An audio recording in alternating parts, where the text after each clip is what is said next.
தூயாவியாரின் பெயராலே ஆண்டவர் உங்களோடு இருப்பாராக. அன்பிற்குரிய அருமையான சகோதர சகோதரிகளே, இன்றைக்கு இந்த 3 சக்கர வாகனத்தினுடைய ஒரு ஷோரூம் சிறப்பாக திறந்து வைக்கப்பட்டிருக்கிற நேரத்தில் கடவுளுடைய ஆசீர்வாதம் நிறைவாய் இருக்க வேண்டும் என்று நம்பிக்கையோடு நாம் செபித்து இப்பொழுது கடவுளை ஒளி வடிவிலே வரவேற்க குத்துவிளக்கு ஏற்றி இறை பிரசன்னத்தை நாம் அனுபவிப்போம்.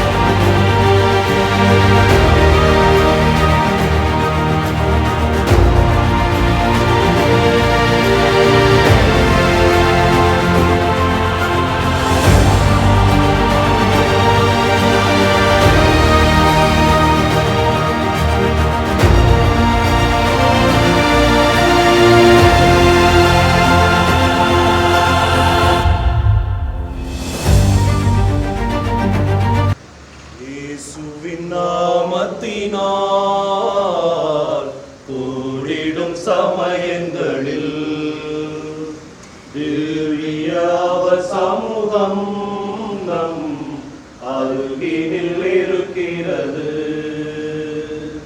இயேசுவின் நாமத்தினால் கூடிடும் சமயங்களில் திவ்யாவ சமூகம் நம் அருகினில் இருக்கிறது. கேளுங்கள் கொடுக்கப்படும், தேடுங்கள் கண்டடைவே. கேளுங்கள் கொடுக்கப்படும், தேடுங்கள் கண்டடைவே. மாறாத தேவன் மறைவாக்கு இதுவே, மாறாது எந்நாளிலும். மாறாத தேவன் மறைவாக்கு இதுவே, மாறாது எந்நாளிலும். இயேசுவின் நாமத்தினால் கூடிடும் சமயங்களில் திவ்ய சமூகம் நம் அருகினில் இருக்கிறது. புனித பவுல் பொருந்தியிருக்கிறது முதல் திருமுகத்திலிருந்து வாசகம். அன்பு பொறுமையுள்ளது, நன்மை செய்யும், பொறாமைப்படாது, தற்புகழ்ச்சி கொள்ளாது, இருமாப்பு அடையாது. அன்பு இழிவானதை செய்யாது, தன்னலம் நாடாது, எரிச்சலுக்கு இடம் கொடாது, தீங்கு நினையாது. அன்பு தீவினையில் மகிழ்வுறாது, மாறாக உண்மையில் அது மகிழும்.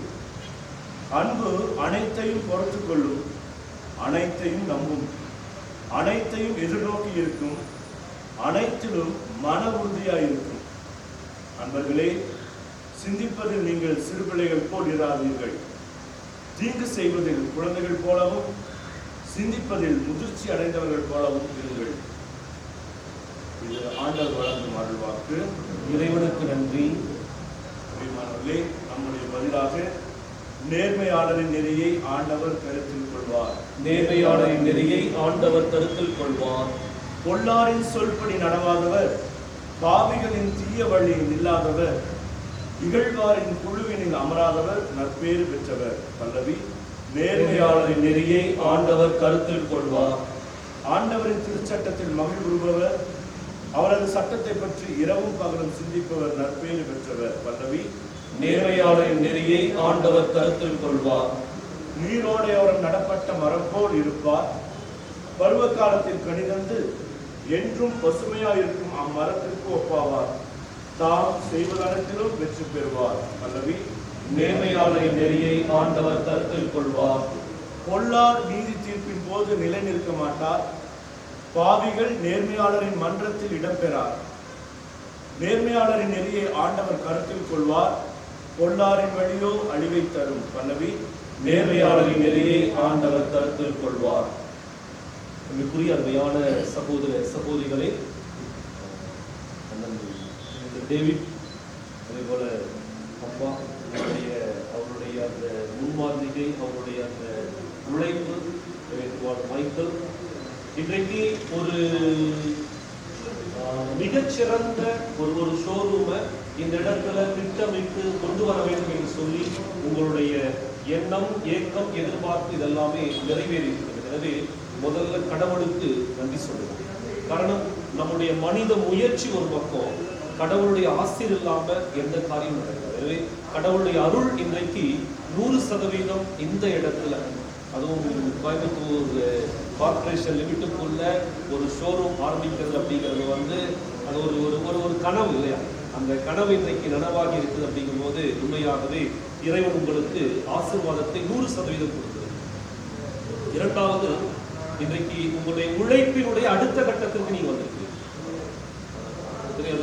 உங்களுக்கே தெரியும், கஷ்டப்பட்டு உழைக்கின்ற ஒவ்வொருவரும் நிச்சயமாக நேர்மையோடும் உண்மையோடும் உழைக்கின்றவர்களுக்கு கடவுள் ஆசீர்வாதத்திற்கு மேல் ஆசீர்வாதத்தை கொடுத்து அவர்களை உயர்த்துவார். இன்றைக்கு உழைப்பினுடைய இன்னொரு கட்டத்தை, இன்னொரு படிக்கட்டை நீங்கள் அடைந்திருக்கிறீர்கள். எனவே அதற்கும் வாழ்த்துக்கள். இந்த நேரத்தில் உங்களுடைய எண்ணம், உங்களுடைய எதிர்பார்ப்பு எதை முன்னிறுத்தியும் நம்பியும் இந்த ஒரு ஷோரூம், 2 ஷோரூம், 3 வீலர் 2 வீலர் 2 ஆரம்பிச்சிருக்கின்றோம். அதனுடைய இலக்கு, உங்களுடைய நோக்கு அனைத்தும் ஆண்டவரால் ஆசீர்வதிக்கப்பட்டு நீங்கள் அதை அடைவீர்கள் என்ற ஒரு வாக்கை இங்கு இருக்கின்ற அருள் தந்தையர்கள் சார்பாக நான் கொடுக்கிறேன். நிச்சயம் நீங்கள் இதில் வெற்றி பெறுவீர்கள். உங்களுடைய எண்ணம் ஈடேறும். உங்களுடைய இந்த தொழில் மிக சிறப்பான ஒரு வளர்ச்சி பெறும். அதில் எந்த விதமான சந்தேகமும் இல்லை. இன்றைக்கு இந்த தொழிலகத்தை துவங்குகின்ற வேளையில ஒரு சிறிய ஒரு கதையை கூறி உங்களுடைய உழைப்பை இன்னும் எப்படியெல்லாம் கொடுக்கலாம் என்பதை, என்னப்போ கடவுள் என்னப்பா கனவுல எழுப்புறாரு, என்னப்பா நல்லா இருக்கிறியா, சின்ன சின்ன விறகுகளை எல்லாம் சேகரிச்சு கொண்டு போய் நகரத்துல விற்கிற, என்ன செய்யற, அது 100 ரூபா 150 ரூபா வச்சு ஏதோ இருக்கிற நாளையிலிருந்து இன்னொரு 5 கிலோமீட்டர் அந்த காட்டுக்குள்ள போகும். அப்படி வரைக்கும் 6 மணிக்கு எந்திரிச்சிருந்தவன் இப்போ 5 மணிக்கு எந்திரிக்கிறான்.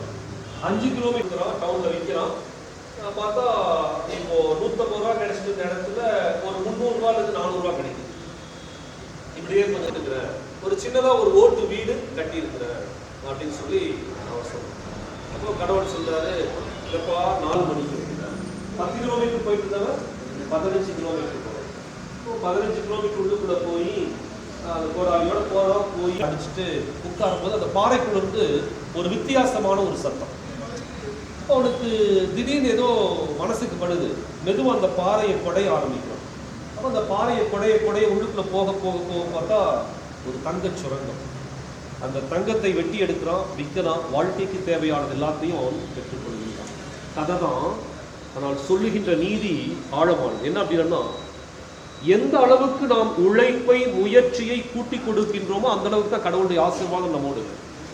எனக்கு இது போதும், நான் கஷ்டப்படக்கூடாது, நான் அந்த அளவுக்குலாம் போய் உடல் வருத்தம் வேதனையெல்லாம் படக்கூடாது, அல்லது ரிஸ்க் எடுக்கக்கூடாது, அல்லது எந்த ஆபத்து எனக்கு வரக்கூடாதுன்னு நான் பாதுகாப்பாக இருக்கிற இடத்துல இருந்துக்கிறேன்னா ஒன்றுமே நடக்க முடியாது.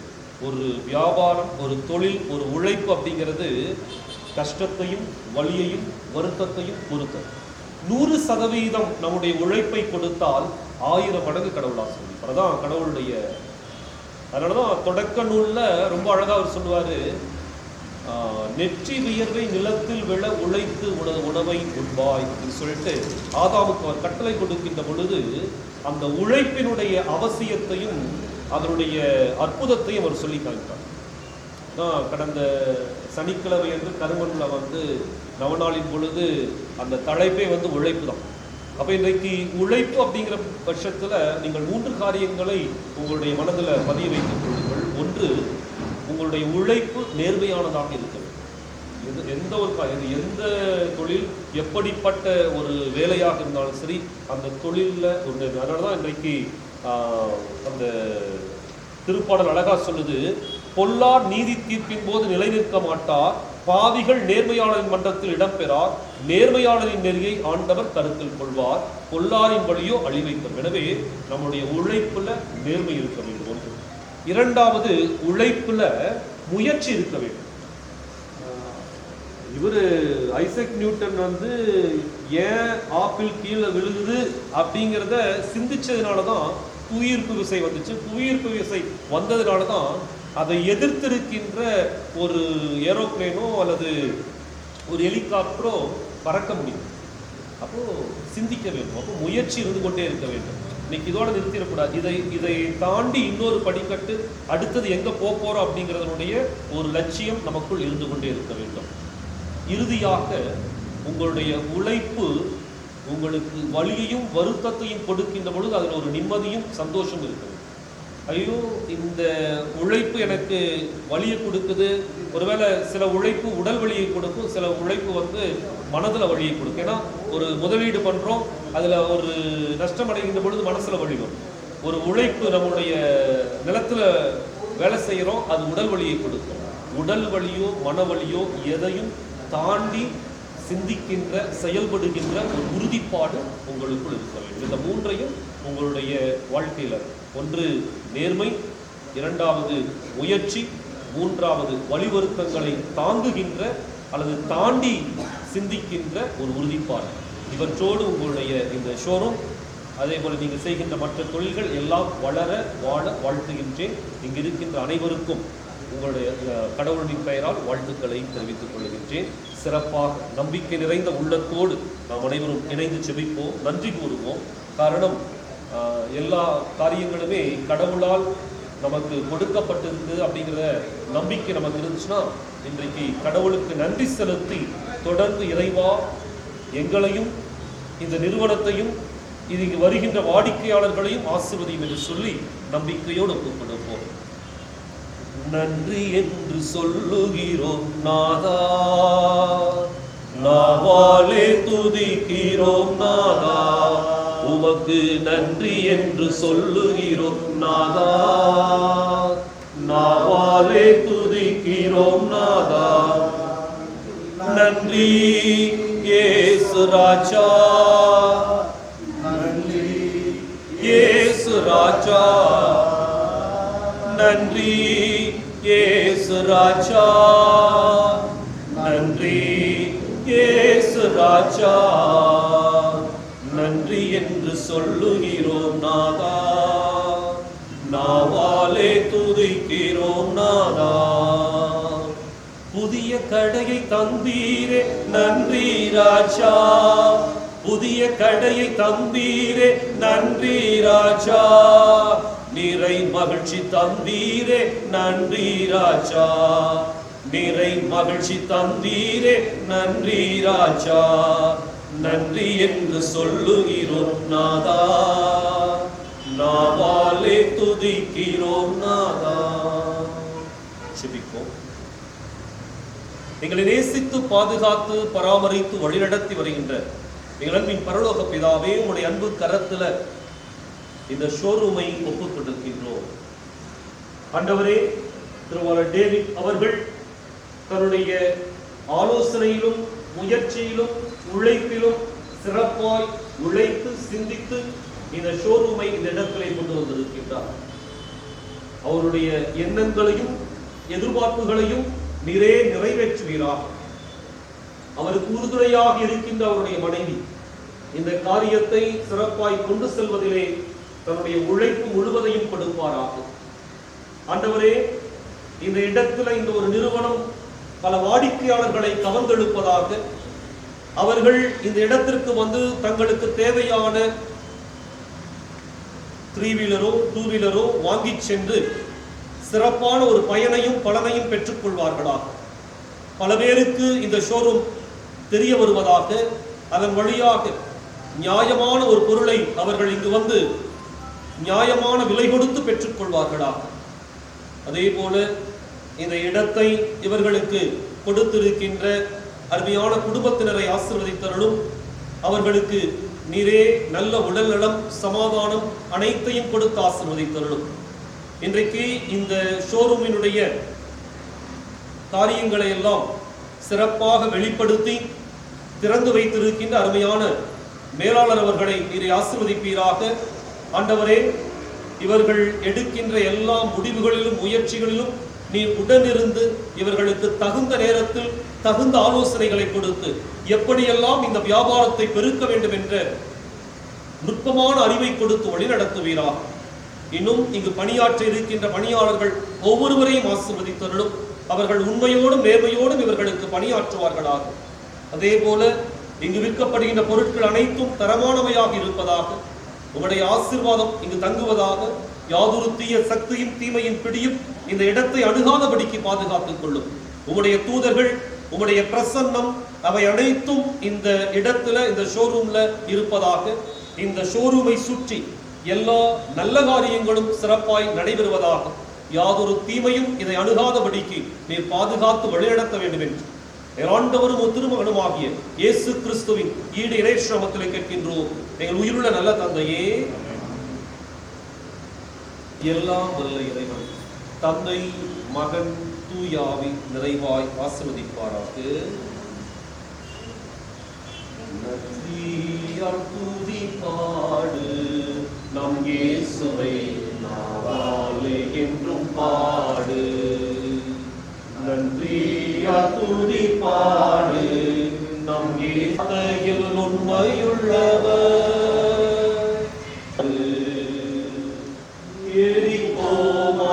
உந்தன் முன்னே செல்கிறார், ஏறினார்.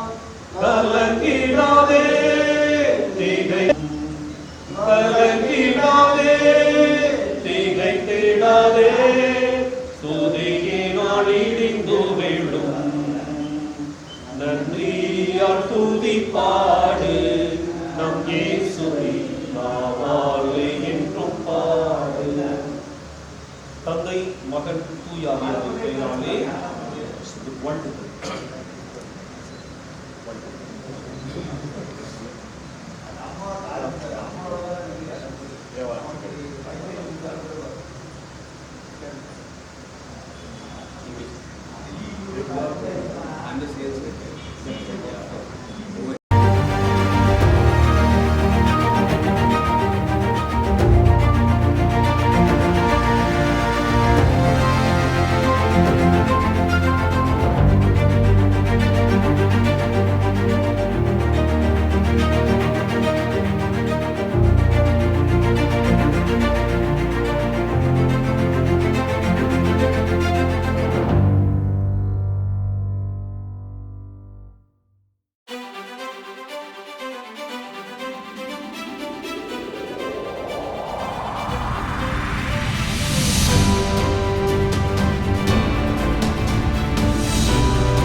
AC क्वालिटी तो क्या होगा, रेंज नहीं मिलेगी आपको, लगेगा यार रेंज डाउन क्यों आ रही है.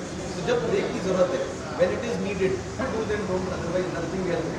Thank you for coming, sir. It's a pleasure having you. So we are growing very well on retail finance also. We would need your support also on the retail finance. Are well taken care by the dealership also. Please don't worry on any aspect. Sure. Thank you, sir. Just inform my corporate office for Please. We are all ARA approved. We have AIS 150. It is not that giving everything on board is important, but we also have that to work. We have to reach Yes. as many as possible. Correct. 100% come to us, right, sir? Thank you, sir. So sure. Thank you so much, sir.